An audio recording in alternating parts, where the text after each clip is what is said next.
Irmãos, nós estamos estudando Atos 3, ou vamos iniciar hoje, mas antes de entrar em Atos 3, eu queria abrir em 1 Coríntios 14, no versículo 29.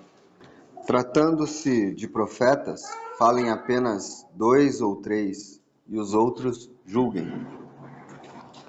Se porém vier revelação a outro que esteja assentado, cale-se o primeiro, porque todos podereis profetizar um após outro, para todos aprenderem e serem consolados. Os espíritos dos profetas estão sujeitos aos próprios profetas, porque Deus não é Deus de confusão, e sim de paz. Só até aí. Nós há muito tempo estamos pregando. Um irmão vem, prega, os outros ouvem, né? O que é bíblico, é normal, está certo também. Um irmão pregar ou outros ouvirem, isso é bíblico. Mas também é bíblico, como nós vemos aqui nesta passagem, 2 ou 3 falarem e os demais julgarem.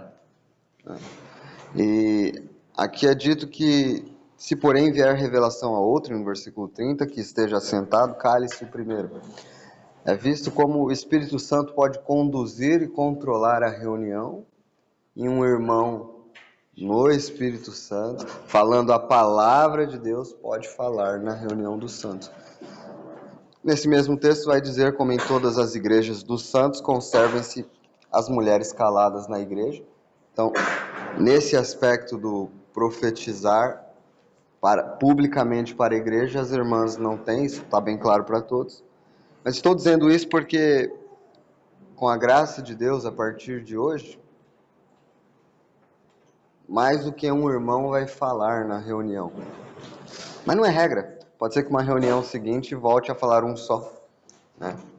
Mas que o Senhor nos conduza assim, irmãos, e que estejamos atentos. Porque às vezes muda um pouco o jeito que as coisas acontecem, parece que todo mundo vai ficar meio perdido, mas não.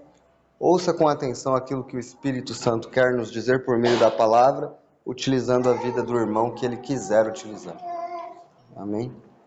Amém. Vamos fazer a leitura de Atos 3 agora. Vamos ler o capítulo todo, Atos 3.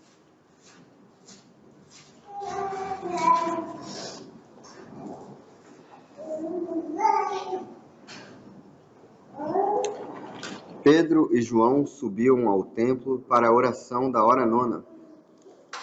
Era levado um homem coxo de nascença, o qual punham diariamente à porta do templo, chamada Formosa, para pedir esmola aos que entravam. Vendo ele a Pedro e João, que iam entrar no templo, implorava que lhes dessem uma esmola. Pedro, fitando-o, juntamente com João, disse: Olha para nós. Ele os olhava atentamente, esperando receber alguma coisa.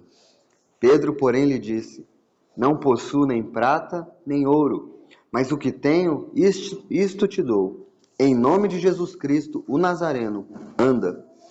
E tomando-o pela mão direita, o levantou. Imediatamente, os seus pés e tornozelos se firmaram. De um salto se pôs em pé, e passou a andar, e entrou com eles no templo, saltando e louvando a Deus. Viu todo o povo andar e louvar a Deus, e reconheceram ser ele o mesmo que esmolava, assentado à porta formosa do templo, e se encheram de admiração e assombro por isso que lhe acontecera. Apegando-se ele a Pedro e a João, todo o povo correu atônito para junto deles no pórtico chamado de Salomão. À vista disto, Pedro se dirigiu ao povo dizendo: Israelitas, por que vos maravilhais disto? Ou por que fitais os olhos em nós, como se pelo nosso próprio poder ou piedade o tivéssemos feito andar? O Deus de Abraão, de Isaque e de Jacó, o Deus de nossos pais, glorificou a seu servo Jesus, a quem vós traístes e negastes perante Pilatos, quando ele havia decidido soltá-lo. Vós, porém, negastes o santo e o justo, e pedistes que vos concedessem um homicida. De Sarte, matastes o autor da vida, a quem Deus ressuscitou dentre os mortos, do que nós somos testemunhas. Pela fé em o nome de Jesus, é que esse mesmo nome fortaleceu a este homem, que agora vedes e reconheceis. Sim, a fé que vem por meio de Jesus deu a este saúde perfeita na presença de todos vós. E agora, irmãos, eu sei que o que fizestes foi por ignorância, como também as vossas autoridades. Mas Deus assim cumpriu o que dantes anunciara por boca de todos os profetas, que o seu Cristo havia de padecer. Arrependei-vos, pois, e convertei-vos, para serem cancelados os vossos pecados, a fim de que, da presença do Senhor, venham tempos de refrigério, e que envie ele o Cristo, que já vos foi designado, Jesus, ao qual é necessário que o céu o receba, até os tempos da restauração de todas as coisas, de que Deus falou por boca dos seus santos profetas desde a antiguidade. Disse na verdade Moisés: o Senhor Deus vos suscitará dentre vossos irmãos um profeta semelhante a mim. A ele ouvireis em tudo quanto vos disser. Acontecerá que toda alma que não ouvir a esse profeta será exterminada do meio do povo. E todos os profetas, a começar com Samuel, assim como todos quantos depois falaram, também anunciaram estes dias. Vós sois os filhos dos profetas e da aliança que Deus estabeleceu com vossos pais, dizendo a Abraão: na tua descendência serão abençoadas todas as nações da terra. Tendo Deus ressuscitado o seu servo, enviou-o primeiramente a vós outros, para vos abençoar, no sentido de que cada um se aparte das suas perversidades. Senhor, conduza esta reunião. Fala, Senhor, por meio da tua palavra, com o teu Espírito Santo, trabalhe em nossos corações estas verdades. Em nome de Jesus, Senhor. Amém. Bom, irmãos, semana passada a gente tinha começado, o irmão Rodrigo falou do capítulo 2, do versículo 43 ao 47. E há muitas coisas interessantes desses versículos que foi falado, que depois, a seguir, mudam algumas coisas. Duas coisas que muito interessantes é dito que essa igreja, ela provavelmente tinha muita necessidade, porque é dito aqui que eles vendiam as suas propriedades e bens, distribuindo a cada um que tinha necessidade. Depois até o irmão Murilo comentou que essa igreja permaneceu em dificuldades por muito tempo, que Paulo teve que ir lá dar donativos.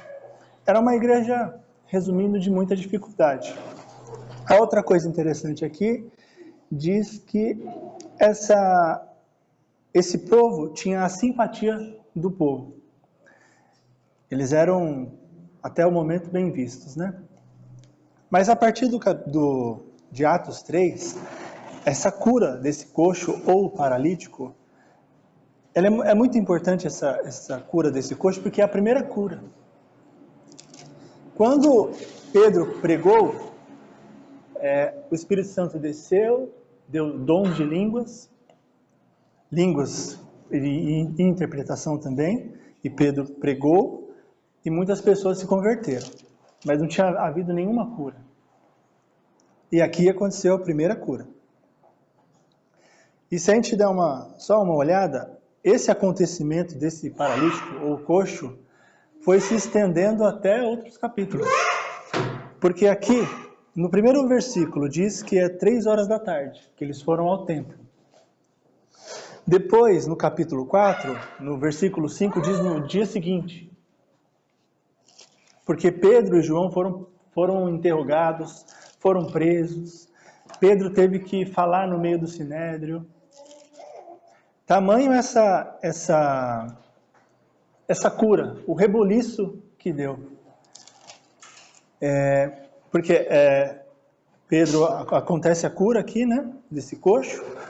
Pedro faz uma pregação direcionada aos israelitas. Depois Pedro e João são presos. Pedro faz outro discurso. Depois a igreja começa a ser perseguida.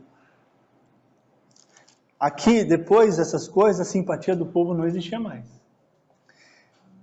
Quando começou a perseguição, as necessidades provavelmente aumentaram muito.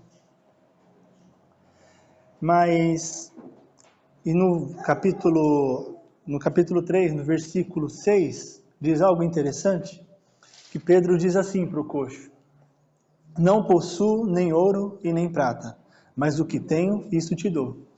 Em nome de Jesus Cristo, o Nazareno, anda.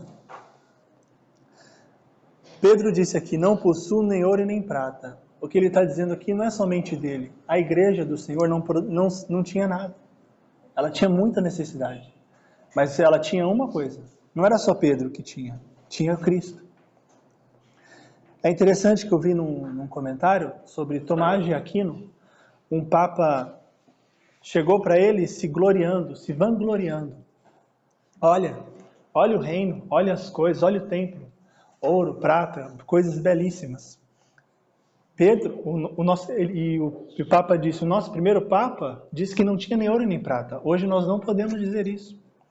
E Tomás de Aquino, destemidamente, falou para o Papa, e também vocês não podem dizer levanta e anda, em nome de Jesus Nazareno. Isso é muito interessante, porque naquela época, a igreja tinha muita necessidade, era uma igreja pobre, mas era rica em Cristo. Era rico no poder do Espírito Santo.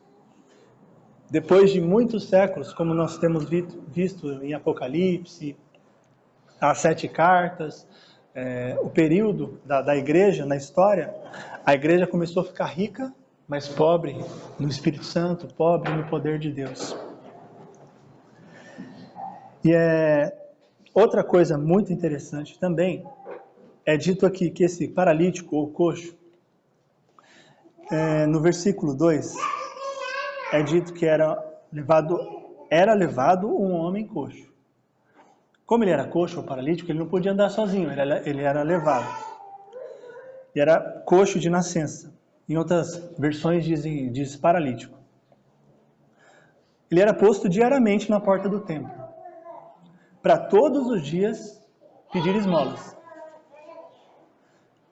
Nosso Senhor, nos evangelhos, disse que ele estava no templo todos os dias ensinando. Eu vi num comentário muito interessante do Mário Persona, ele disse, será que esse coxo nunca ouviu falar do Senhor? Ele nunca teve um encontro com o Senhor para ser curado? Porque é dito que ele ia todos os dias no templo. E provavelmente esse paralítico, ele não tinha pouca idade, ele não era jovem.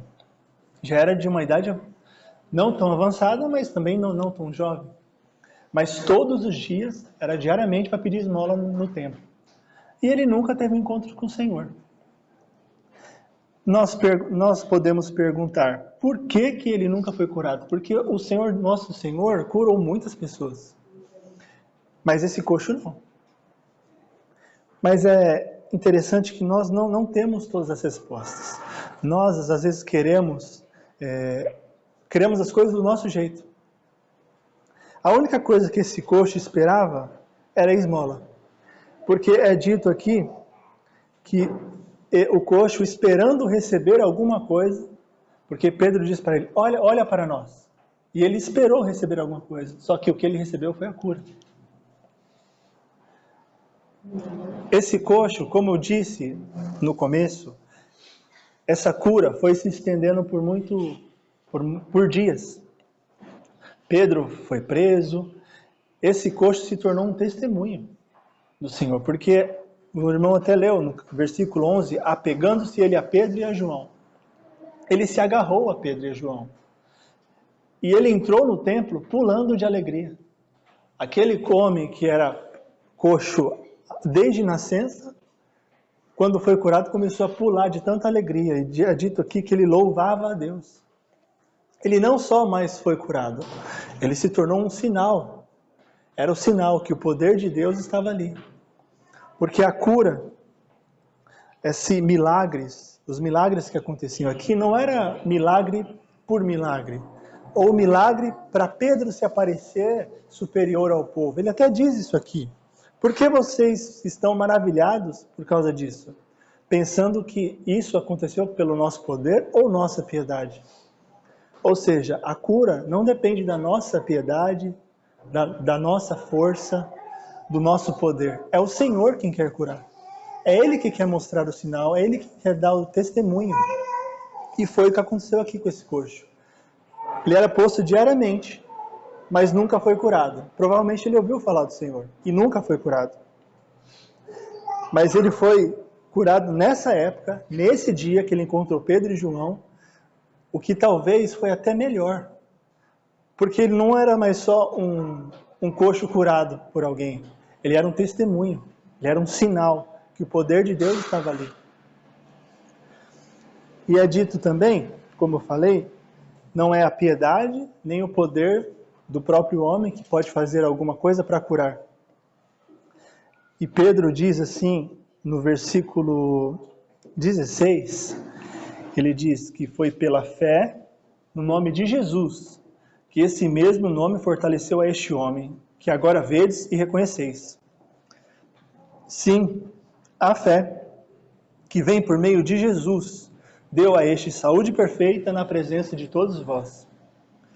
Isso destrói algumas coisas que nós, pelo menos eu ouvi bastante tempo, que para você ser curado, você tem que ter fé. Se você não tiver fé, você não vai ser curado. A gente ouve até mesmo nas televisões, as pregações de muitas pessoas famosas que dizem, você só não foi curado porque você não teve fé. Porque você não crê de verdade, com todo o seu coração, que você vai ser curado pelo Senhor.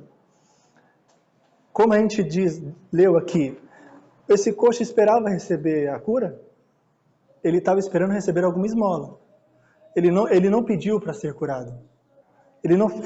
A única coisa que ele estava lá é sentado, provavelmente ele nem olhava para as pessoas que davam esmola. Ele ficava de cabeça baixa pedindo, é o que dá a entender aqui. E Pedro diz, olha para nós, olha.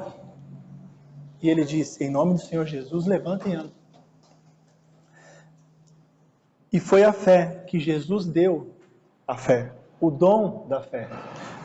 Como diz, o dom é dado somente por Deus, não é nós que possuímos. É o Senhor quem deu a fé para ele crer no Senhor, e o Senhor deu um sinal, naquela época, naquele dia, para aquele coxo, ser um testemunho, que o Senhor tem poder para curar no nome do Senhor.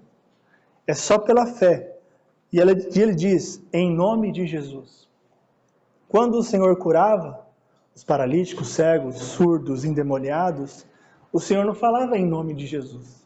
Ele simplesmente curava. Só que esse coxo aqui, ele foi curado pelo nome de Jesus. Somente pelo nome. Como aquela cura que aquele pai disse, diga uma palavra e minha filha será curada. De longe, não precisa que o Senhor vá até lá. Esse coxo não precisou também. Somente no nome do Senhor ele foi curado.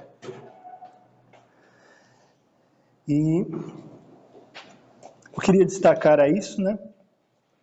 Que desconstrói bastante coisas que nós ouvimos por aí, que nós às vezes ouvimos tantas vezes que começamos a duvidar das coisas, começamos a acreditar. Que é somente a fé do Senhor, ele foi curado por meio da fé, não dependeu dele, a fé. Ele foi curado naquele dia porque o Senhor quis fazer assim. E o que nós temos também visto nas 7 cartas, fazendo até um paralelo, que até o João até comentou que o remédio é sempre o mesmo, para todas as cartas, né? E ele diz aqui no versículo 19, arrependei-vos e convertei-vos. É o que sempre diz nas cartas. Nas 7 cartas que nós temos estudado de Apocalipse, é sempre o mesmo remédio. Arrependei-vos e convertei-vos para serem cancelados os vossos pecados. Amém, irmãos. Até aqui. Irmãos, vou ser breve aqui. Ainda falando do coxo, né? No verso 3 diz assim, eu tô com a versão King James, pode ser um pouquinho diferente dos irmãos aí. O qual, vendo Pedro e João entrando no templo, pediu uma esmola. E Pedro, fixando os olhos nele, com João, disse, olha para nós. E ele estava atento, esperando receber alguma coisa deles. Então Pedro disse, eu não tenho prata nem ouro, mas o que eu tenho isso te dou. Em nome de Jesus Cristo de Nazaré, levanta-te e anda. No verso 7, e ele, tomando-o pela mão direita, o levantou. E imediatamente os seus pés e ossos do tornozelo receberam força. E saltando ele, se pôs em pé e andou, e entrou com eles no templo andando e saltando e louvando a Deus. No verso 7 aqui, irmãos, é muito interessante observar um pequeno detalhe, né? Alguns pequenos detalhes. Não só a ação dos apóstolos com a palavra do Senhor, né? Que a gente sabe que foi impelida pelo Espírito Santo, né? Tem essa observação muito interessante que o irmão Bruno fez, e pode ser também que os próprios apóstolos passaram por aquele mesmo homem por várias vezes. O ser humano tem essa coisa de criar hábitos, né? A gente cria hábitos e tornam certas coisas mecânicas, como o caminho que a gente faz para o trabalho ou para vir à reunião dos irmãos. E muito provavelmente eles passaram por aquele mesmo homem várias vezes e nunca fizeram nada, né? Mas naquele dia o Espírito Santo impeliu eles, como o irmão Bruno disse, para servir como um grande testemunho, como um anúncio tão grandioso que não pudesse ser ignorado ou de maneira assim proposital, escondido, varrido para debaixo do tapete.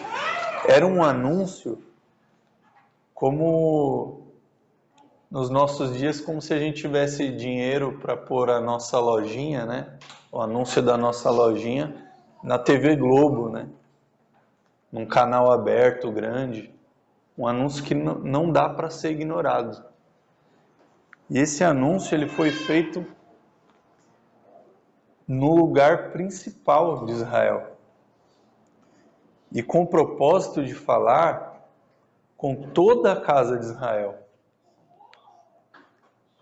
que era o povo designado do Senhor, né? Que era o povo a quem o Senhor veio, né? E foi desprezado. Esse anúncio, irmãos, nós podemos ser tentados a imaginar que, então era só naquele tempo e o Senhor não cura mais. O Senhor pode curar, irmãos, mas hoje nós ficamos também com um benefício eterno, porque esse anúncio foi mantido nas Escrituras. O mesmo Espírito que determinou que essa palavra fosse proferida, né? Levanta e anda. As pequenas ações como tomar a mão daquele homem, ajudar ele a se erguer, e depois disso, lá no verso 7, né? Os joelhos dele, os tornozelos se firmam. Tudo isso, irmãos, fica para nós como uma grande bênção do Senhor.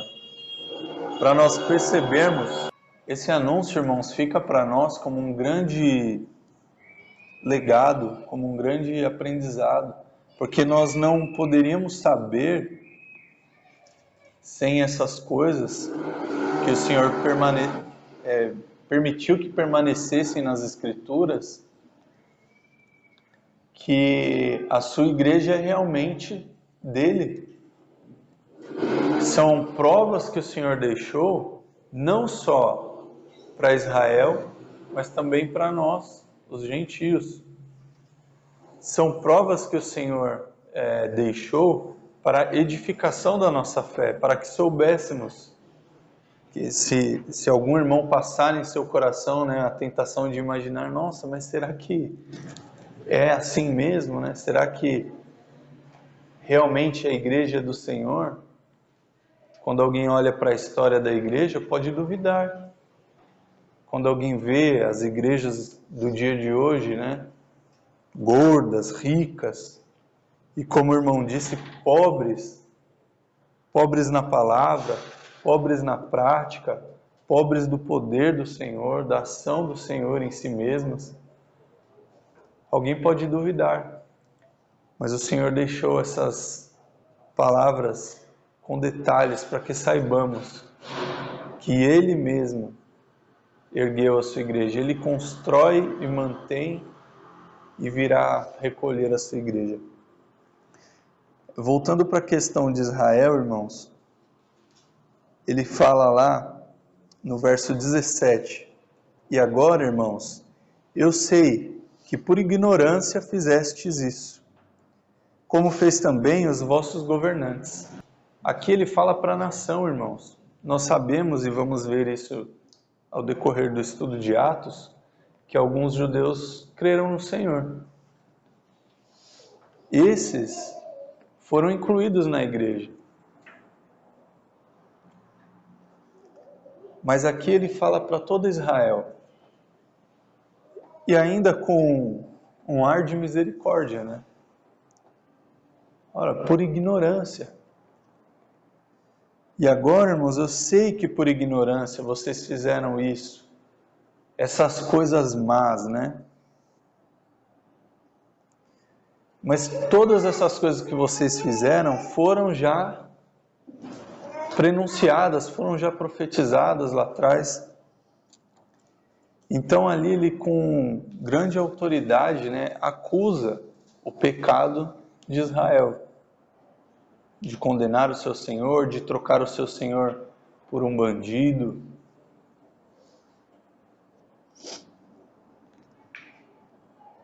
E ele vem com a pregação, como o irmão disse, do arrependimento, né, e da conversão.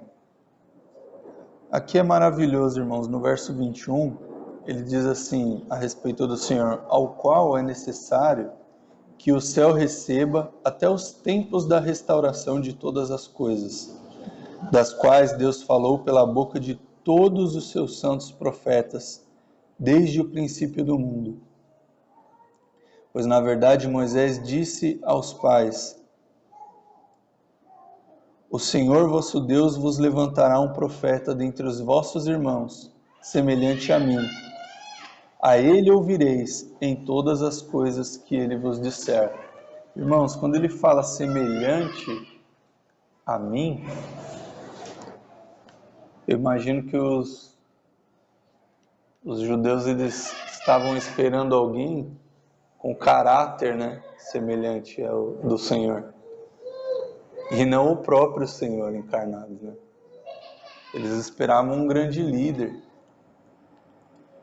E é impressionante ver que esse grande anúncio, ele serve sim para dar oportunidade a essa grande pregação, a esse momento último, né, de oportunidade de arrependimento a Israel, mas ele é também um gatilho, né? Porque essa pregação, ao invés de amolecer o coração de Israel, o endurece, né? Como Faraó. Então, a partir dali, e nos capítulos seguintes, quando nós estivermos estudando, nós vamos perceber isso. Inicia-se a perseguição dos santos por causa dessa dureza de coração. Ao invés deles se arrependerem, eles ficam com raiva dessa acusação, né? Pedro foi forte ali, foi incisivo contra o pecado, né?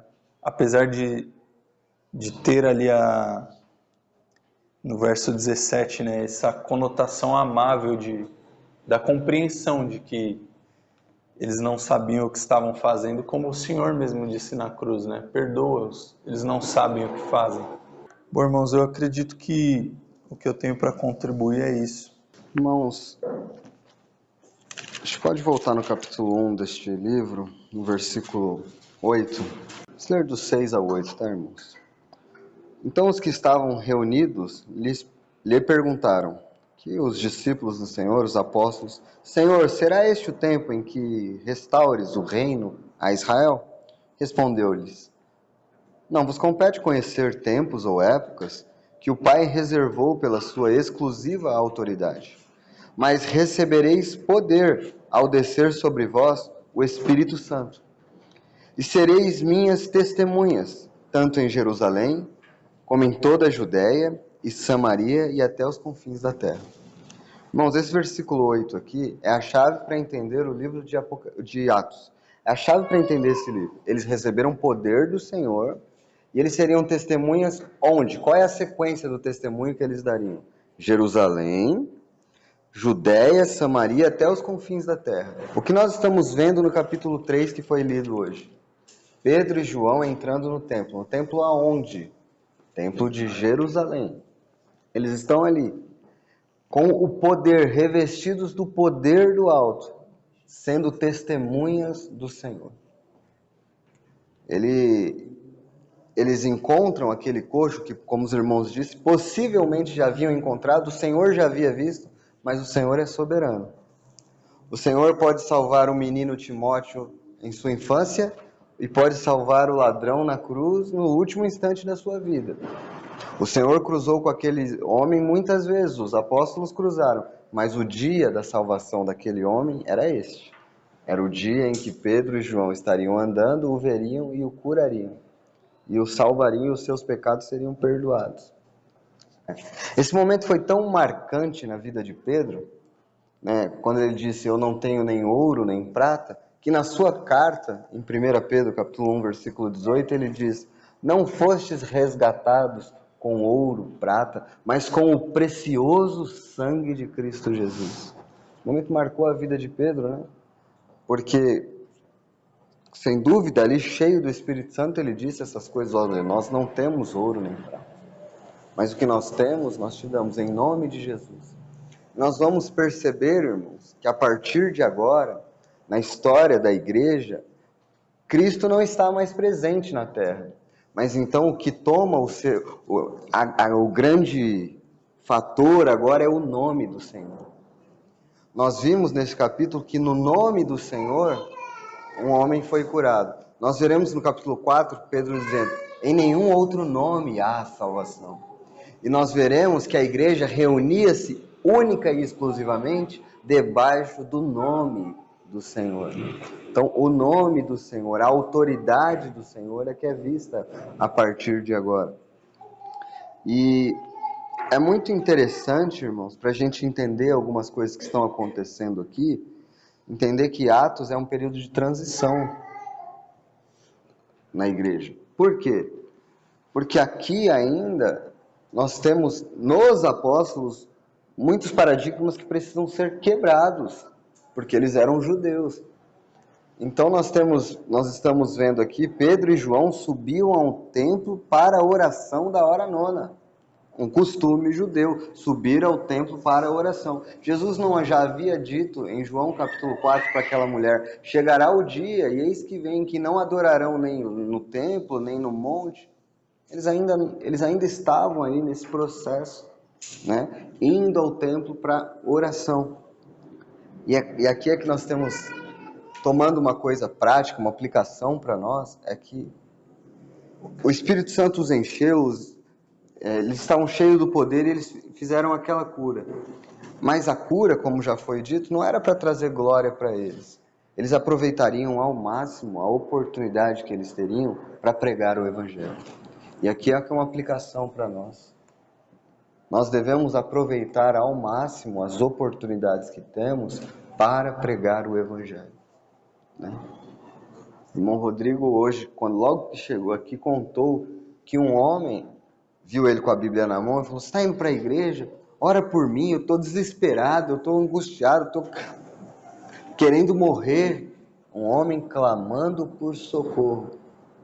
Nós devemos estar atentos para as oportunidades que o Senhor nos dá de pregar o Evangelho. E aqui fazer como esses homens fizeram, não apontando para o local da reunião, não apontando, olha, vem reunir com a gente. Não foi isso que eles fizeram. O que Pedro e João fizeram foi pregar o Jesus. Em nome de Jesus, levanta e anda. E depois, imagina o alvoroço que se tornou, irmão. O irmão Bruno falou que não sabia a idade, mas no capítulo 4, no versículo 22, é dito: ora, tinha mais de 40 anos aquele em quem se operava essa cura milagrosa. Ele tinha mais de 40 anos, que estava sempre lá naquela porta, levado por alguém. Todo mundo conhecia aquele homem, irmão. Todo mundo conhecia aquele homem, mas não é aquele que esmolava, não é aquele que ficava pedindo esmola, ele não está mais, ele está andando. O que aconteceu?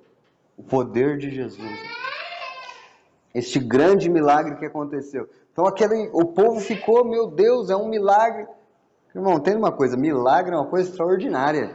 Não é que acontece toda hora, não, é milagre. Se fosse corriqueiro, não ia ser milagre. É uma coisa extraordinária que aconteceu ali. Então, e aí as autoridades com raiva daquilo, mas Pedro e João aproveitaram aquela oportunidade para pregar. Irmãos, João estava com Pedro. Vocês ouviram a voz de João? Não. João não falou nada, né? Quem que pregou aqui? Pedro. Pois bem, irmãos. Veja que Pedro precisava da companhia de João, mesmo que João não falasse nada. Comunhão, irmãos, serviço a Deus, mesmo que pareça que o serviço de um não faz nada, estar presente, estar caminhando ao lado, sendo apoio, sendo de auxílio, ajudava Pedro a pregar. Ele tinha um irmão do lado dele para poder enfrentar e dizer: mais importa obedecer a Deus do que aos homens. Ele tinha um irmão ao lado dele caminhando junto, né? Isso, claro, tem a ver também com o ministério de cada um deles, né? Pedro era um lançador de redes, João era alguém que consertava redes, filhinhos. O trato de João era mais como um pastor que corrigia. Pedro aqui, nesse caráter de grande evangelista que era, pregava e multidões se convertiam. Bom, eu quero então que os irmãos tenham na cabeça o seguinte: Atos é um livro de transição. Então, o que nós estamos vendo aqui, por exemplo, essas curas, o Rodrigo falou, será que o Senhor não pode curar novamente? Hoje? Pode. Mas nós temos que ter uma consciência. Se você ler o livro de Atos, você vai ver que para o final do livro, até mesmo esses milagres e curas vão diminuindo. No próprio livro de Atos. No próprio livro. Quando você vê Paulo falando com Timóteo, ele vai dizer, olha, tome vinho por causa das suas frequentes enfermidades. Você vai ver Paulo deixando Trófimo doente em Mileto. Ué, mas se tinha tanto poder assim, por que não logo curava tudo? Então nós temos que tomar cuidado com isso, porque as pessoas querem dizer que nós podemos e devemos ter o mesmo poder e sinais. Nós devemos ter. E que se nós não temos estes mesmos sinais que aconteciam, nós somos uma igreja fraca. Uma igreja que não tem poder, que não tem... Só que, mesmo lendo a Bíblia, você vai ver que essas coisas foram diminuindo com o passar do tempo, irmãos. Porque o que o Senhor estava fazendo aqui era anunciando ao mundo, esta é a minha igreja. Este é o que eu estou inaugurando, uma coisa nova no mundo. Essa é a igreja. E ele autenticou isso com os milagres, com os sinais. Ele autenticou isso. E depois, com o passar do tempo? Irmãos, nós estamos com Covid, não estamos nessa época triste? Onde estão estes que dizem ter o poder para sair curando? Onde eles estão? Por que essas coisas não acontecem mais? Porque não é, irmão, não é verdade isso. Por que esse povo que, quando você liga a TV, o copo d'água cura tudo? Por que eles não levam esses copos d'água para os hospitais e tiram todo mundo de lá? Porque não é verdade, irmão. Não é verdade essas coisas. né? O Senhor não trabalha assim. Nós temos que entender que nós também temos o mesmo poder do Espírito Santo para testemunhar do Senhor, e o maior milagre que o Senhor faz hoje é salvar pessoas, é tirar os corações de pedra e dar a eles um coração de carne que se converta ao Senhor. O irmão Rodrigo também falou, aqui nós precisamos ter uma visão ampla da Escritura para entender o capítulo. O Evangelho de João é dito que Jesus veio para os seus, mas os seus o rejeitaram. Nosso Senhor foi rejeitado pelos judeus, certo? Os judeus o crucificaram. E aqui é como se o Senhor estivesse dando uma segunda oportunidade a eles. Porque começou a pregar por eles. Comece por Jerusalém, depois os confins da terra. Eu quero que vocês recebam poder e vocês vão começar pregando em Jerusalém. Depois vão chegar aos confins da terra. Porque o Senhor estava dando novamente uma oportunidade para Israel. Novamente, ele estava dando uma oportunidade para que esse povo se arrependesse. Novamente. E ele ainda diz, Pedro ainda na sua pregação diz, porque vocês cometeram este pecado por ignorância. Não foi isso que o Senhor Jesus disse na cruz? Pai, perdoa-lhes, eles não sabem o que estão fazendo. Mas irmãos, aqui era mais uma chance. A chance acaba quando lá no capítulo 7, eles apedrejam Estevão. Vós sempre resistis ao Espírito Santo. Vós fizeram isso com todos os profetas, e ali acabava a chance da ação. Eles não quiseram, eles não obedeceram. Mas então acaba para Israel, irmãos? Nós sabemos que não, irmãos. Nós sabemos que haverá um tempo em que o Senhor vai restaurar novamente a Israel. Isso é graça, irmãos, isso é misericórdia. Eu quero que os irmãos notem no capítulo 3, já vamos caminhando aí para encerrar, talvez, ainda precisemos de mais mensagens neste capítulo 3, mas deixa eu falar um pouco sobre a pregação de Pedro, que é um exemplo para nós do que é pregação. Pedro, então, ele faz uma acusação grave aos judeus, ele diz, vós o negaste, vós o mataste. Então, na pregação de Pedro, há algo muito claro, a culpa dos homens. Nós vamos pregar o Evangelho, nós temos que deixar muito claro a culpa dos homens, de seus pecados. Porque se eles não entenderem a sua culpa, eles não vão recorrer a um Salvador. Por isso é falso o Evangelho que é pregado para você melhorar de vida, para resolver o seu problema. Porque este Evangelho falso não diz o que o homem tem e precisa. O homem precisa do perdão da sua culpa. E ele é culpado diante de Deus. Pedro poderia aproveitar o seu milagre e dizer, venha que em nome de Jesus eu curo, eu resolvo. Ele diz, não, arrependam-se. Este sinal é para que vocês se arrependam dos seus pecados e creiam em Jesus. E não termina só em arrependimento. Porque Pedro ainda vai dizer, ele ressuscitou. Isso faz parte da pregação apostólica. Não é só que Jesus morreu, que eles têm culpa, mas que ele havia ressuscitado. Ele está vivo. É disso que eles eram testemunhas, é disso que nós somos testemunhas, irmãos. Nós não pregamos uma mensagem de alguém que morreu e que deixou ensinos. Nós pregamos uma mensagem de alguém que está vivo hoje. Jesus está vivo hoje. E os homens terão que prestar contas. Agora eu quero observar, irmãos, o versículo 21.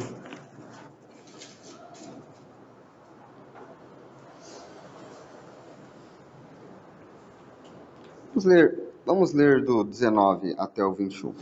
Arrependei-vos, pois, e convertei-vos para serem cancelados os vossos pecados, a fim de que da presença do Senhor venham tempos de refrigério, e que ele envie o Cristo, que já vos foi designado, Jesus, Então, se eles se arrependessem naquele momento, se eles se convertessem naquele momento, viriam sobre eles tempos de refrigério. Como acontece com qualquer um de nós quando cremos e nos arrependemos. A refrigério. E esse refrigério é o quê? É paz com Deus, é justificação, é certeza da salvação, é um refrigério para as nossas almas. Tempos de alegria e de paz, de termos agora um pastor que nos conduz aos pastos verdejantes, que nos alimenta. Mas ele não termina aí, ao qual é necessário que o céu o receba, ou o retenha lá, até aos tempos da restauração de todas as coisas, de que Deus falou por boca dos seus santos profetas desde a antiguidade. Irmãos, quando será o tempo da restauração de todas as coisas? Pedro disse, olha, se vocês se arrependerem e se converterem, agora virá sobre vocês tempo de refrigério. Mas é necessário que o céu receba Jesus, que ele fique lá até que todas as coisas sejam restauradas. Do que Pedro está falando aqui? Eu comecei a minha fala aqui lendo capítulo 1, versículo 6, onde eles perguntam assim, Senhor, é neste tempo que vais restaurar o reino a Israel? A mesma palavra que Pedro aqui diz, restauração de todas as coisas. É nesse tempo, Senhor, que vai ser restaurado o reino a Israel? Aí ele diz, não compete a você saber essas coisas, vocês vão receber poder e vão ser minhas testemunhas. Aí eles estão olhando para cima e Jesus começa a subir. Olha, ele vai voltar, do mesmo modo como viste subir. Pedro parece que entendeu agora no capítulo 3, porque ele está pregando essas coisas. Pedro entendeu que ele receberia poder, seria testemunha, e que um dia Jesus voltaria e restauraria todas as coisas. Irmãos, este versículo, os tempos de restauração, que Deus falou por boca dos seus santos profetas desde a antiguidade. Quais eram as promessas lá do Velho Testamento que desde a antiguidade Israel tinha? Quais eram essas promessas, irmãos? Que haveria um momento em que viria um rei, o Messias, e estabeleceria o seu reino na terra, em Jerusalém. Ele governaria lá e restauraria todas as coisas. Todas as nações reconheceriam que ele é o Deus de Israel. Ele colocaria todas as coisas em ordem. Acabaria todo o problema, toda a guerra. Haveria paz e justiça perante. Quando acontecerá isso, irmãos? No milênio. Nós estamos agora aguardando o arrebatamento da igreja. Seremos arrebatados. Haverá 7 anos de tribulação. Depois nós voltaremos em glória com o Senhor, em nossos cavalos brancos, adornados, e o Senhor vai estabelecer o seu reino. Por isso o crente, irmãos, ele não está preocupado com o Bolsonaro, com o Lula, com isso ou com aquilo. Porque nós não esperamos estes governantes. Haverá um dia que o Rei Supremo descerá e estabelecerá o seu reino sobre a terra. Neste dia, não haverá injustiça na terra.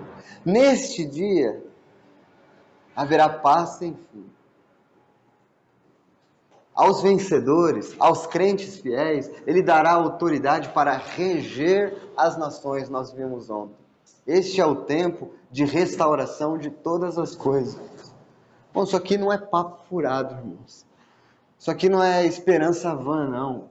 É o que a palavra de Deus diz. Haverá um dia em que o nosso Senhor estabelecerá o seu governo e ele reinará a partir de Jerusalém sobre todo o mundo. Para concluir, irmãos, essa esperança, abra Isaías 11. Na minha Bíblia, a epígrafe, que não é inspirada, mas é uma epígrafe, diz: o reinado pacífico do rebento de Jessé. Do tronco de Jessé sairá um rebento, e das suas raízes um renovo. Repousará sobre ele o Espírito do Senhor, o Espírito de sabedoria e de entendimento, o Espírito de conselho e de fortaleza, o Espírito de conhecimento e de temor do Senhor. Deleitar-se-á no temor do Senhor. Não julgará segundo a vista dos seus olhos, nem repreenderá segundo o ouvir dos seus ouvidos, mas julgará com justiça os pobres e decidirá com equidade a favor dos mansos da terra. Ferirá a terra com a vara da sua boca, e com o sopro dos seus lábios matará o perverso. A justiça será o cinto dos seus lombos, e a fidelidade o cinto dos seus rins. O lobo habitará com o cordeiro, e o leopardo se deitará junto ao cabrito. O bezerro e o leão novo, e o animal cevado andarão juntos. E um pequenino, uma criança, os guiará. A vaca e a ursa pastarão juntas, e as suas crias juntas se deleitarão. O leão comerá palha como o boi. A criança de peito, um pouco até menor que o Henrique, brincará sobre a toca da áspide, da cobra, e já o desmamado meterá a mão na cova do basilisco. Não se fará mal nem dano algum em todo o meu santo monte, porque a terra se encherá do conhecimento do Senhor, como as águas cobrem o mar. Naquele dia recorrerão as nações à raiz de Jessé, que está posta por estandarte dos povos. A glória lhe será a morada. Irmãos, isso aqui que eu narrei são os tempos de restauração de todas as coisas. O Senhor reinando. Neste tempo, as crianças poderão brincar com leões, poderão colocar a mão na áspide, lá na cobra, na cova das cobras, e não vai acontecer nada. Neste tempo, o perverso será julgado justamente, e não haverá iniquidade, haverá justiça e paz sem fim. O que Pedro está dizendo para eles é que se eles se arrependessem, eles teriam um refrigério agora, mas que no futuro os céus estão lá retendo, mas ele virá e ele estabelecerá o seu reino sobre esta terra. Irmãos, é algo fora de tudo que nós podemos imaginar. É dito que o leão e o boi comem juntos palha, irmão. É dito que uma criancinha conduz um leão. Irmãos, a criação geme e suporta angústias, até que sejam manifestos em glória os filhos de Deus. Quando nós seremos manifestados em glória, irmãos? Quando? Quando do céu viermos com o nosso Senhor. Todo mundo admirará a Cristo e o que Ele fez em nós, seu povo. Este povo que neste mundo é rejeitado, é tratado como louco. Irmãos, entenda uma coisa. Nós não temos que lutar por nada deste mundo. Nada, nada, nada. Ah, mas vão aprovar o aborto. Nós não concordamos com isso, mas deixem que aprova. Nós não somos deste mundo. Ah, mas eles vão liberar as drogas. Nós não concordamos com nada disso, mas nós não lutamos por isso. Deixem que aprovem, porque este mundo irá de mal a pior. Ah, mas os casamentos homossexuais vão começar a ser liberados. Deixem que aprovem. Nós somente vamos ensinar nossos filhos que isso é errado, que a palavra de Deus não diz isso. Mas deixe que este mundo vá de mal a pior, porque haverá um dia em que ele virá e julgará as nações, e ele vai estabelecer o seu reino, e essas coisas não existirão mais. Por que é importante que exista um reinado de 1000 anos? Este mundo clama por justiça, este mundo clama por coisas que aconteçam. Então eles, é governo de direita que vai melhorar, é governo de esquerda que vai fazer isso, não, é tal homem que vai fazer isso, não é a economia que melhorar, vai acontecer isso, não é a educação, se ficar melhor a educação, se todo mundo tiver educação, aí esse mundo vai decolar. Não, irmãos, este mundo vai entrar no prumo quando o Rei da Glória se manifestar. E quando ele vier com o seu poder e grande glória, até o tempo de restauração de todas as coisas. Irmãos, deixe o mundo zombar, irmãos. Deixe o mundo... Eu falava com um amigo meu no trabalho, e ele ficava falando para mim, ele sabe que eu sou cristão, de homossexualismo. Deixa eles casarem. Eu falei, eu deixo. Casem-se. Eu só estou dizendo que é pecado, que Deus condena, mas eu deixo, a igreja não tem que se envolver com isso. Mas eu vou dizer uma coisa, ele está voltando. Ele vai voltar e ele vai estabelecer o seu reino, e os homens ficarão apavorados. Eles não terão para onde correr. Ele colocará esta terra no prumo. É isso que a igreja crê, irmãos. Essa é parte da nossa esperança. Foi isso que Pedro disse para eles. Arrependam-se, convertam-se. O refrigério é agora. Nós temos refrigério agora, irmãos. Nós temos justificação, nós temos paz com Deus, nós temos comunhão com o Senhor, nós temos o amor do Senhor, nós temos o perdão dos nossos pecados. Mas ainda não é tudo. Nós viremos em glória com Ele, para reinar junto com Ele. Glória seja ao Senhor. Amém, irmão?